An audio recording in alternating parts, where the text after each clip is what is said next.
ബാക്കിലടാ മൊണ്ണ നീല വണ്ടി ബാക്കിലടാ മൊണ്ണത്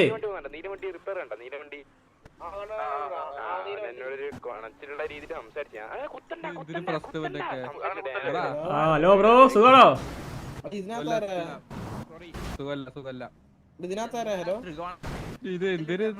ബ്രോ നീല വണ്ടി പേരെന്താ? ഒരു സസ്പീഷ്യസ് ആക്ടിവിറ്റി നടക്കുന്നുണ്ട്. കുഞ്ഞാപ്പോ ബ്രോ, കുഞ്ഞാപ്പു ബിഗ് ഫാൻ. പിടി അതിന് പിടിച്ചേ.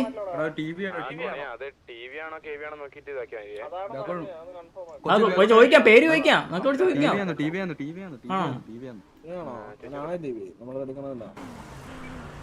നമ്മുടെ പേര് ചോദിക്കാം. ഉറപ്പാണോ? അങ്ങനെ ഇവിടെ ഉമ്മാരെന്നാ പിന്നെ കുഞ്ഞാപ്പു എന്നൊക്കെ പറഞ്ഞേ. ടി വിയിൽ കുഞ്ഞാപ്പു ഉണ്ടോ? ഇതൊക്കെയാണ് പ്രശ്നം, മനസ്സിലായോ? ഇങ്ങനെയാണ് ഓരോ പ്രശ്നം ഉണ്ടാവുന്നത്. ചോദിക്കുമ്പോ പേര് പറയില്ല.